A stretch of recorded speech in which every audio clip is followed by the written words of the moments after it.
Here we are today on the eastern edge of the village of Burnham Market, and we're going to be looking at the aptly named Eastgate House.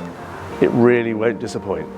It is, of course, a splendid Georgian house with all those proportions. Shall we go and have a look inside? Come on. So, crossing that beautiful flagstone entrance hall, you're straight into here, and immediately you're struck by the proportions of a house of this generation. From the hallway, I'm going to bring you straight into here, the dining room, which, of course, it does need updating, but it is just cosmetic. You're never going to change those beautiful sash windows, that beautiful fireplace, and that ceiling height. So from the dining room, naturally, we're across the hall into this kitchen, and it's a farmhouse kitchen. It's beautiful. You've got those lovely Norfolk Pamant tiles, you've got the Aga, you've got that traditional drying rack, and actually, as a room, space for a kitchen table, you could leave this as it is. Yep, you might want to repaint it, or I've got an idea that this could become your downstairs bedroom, because just across the hall you've got a laundry room, perfect, all the plumbing's there for a bathroom. What is currently the larder, that becomes your utility room, and then you cross the hall and you're into this absolutely fabulous drawing room, again with those lovely high ceilings, that matching bay window with the dining room next door.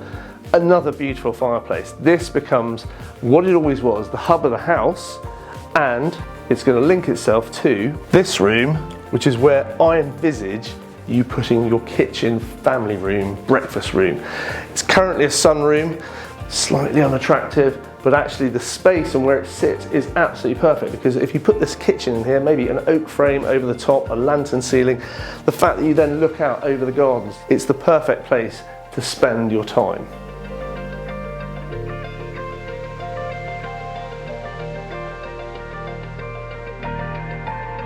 Coming upstairs, we've got this lovely large landing mirroring that hallway downstairs, and up here we've got 4 double bedrooms and a study. The principal bedroom is here on the corner. It's already got an ensuite, but if you want to, you could reinstate the doorway through and give yourself a dressing room. One of the other double bedrooms has an ensuite, and then the others share a family bathroom on the half landing. And what I really love about the rooms up here is they've all still got those beautiful Georgian cast iron fireplaces. This house has been in the same ownership for nearly 3 decades, and actually houses like this just don't come up in Burnham Market in this condition, still with all those original features. But what really makes this unique is it sits in 5 acres, and houses like that just don't come up at all. The acreage is separated into distinct areas. You've got this, the main garden to the house, and then nicely separating it, you have a ha-ha. Who doesn't love a ha-ha? And then jump over that, and we're in here, the wildflower meadow, that beautiful cedar tree behind me, quite often home to a family of muntjacs. And then on the other side of that wildflower meadow, we have this, the orchard, and this really is quite special. 20 rare breed apple trees in here. Cat's Head, we've got a Norfolk dumpling, we've got Medlar Nottingham and Norfolk beefing. Apples that very few people have heard of.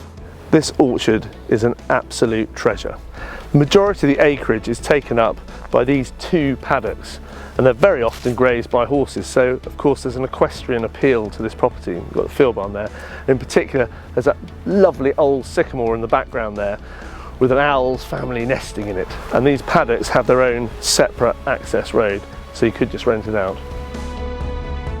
And then finally there's the walled garden, which has something for everyone. And then as you walk through this sun-dappled, rose-bejewelled pagoda, far end, we have a very, very special tree.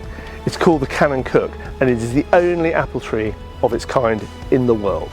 So that's Eastgate House. And the one thing I'd like to leave you with is, it's a Georgian house, and how often do you have a Georgian house with a tree in the garden that's older than the house itself?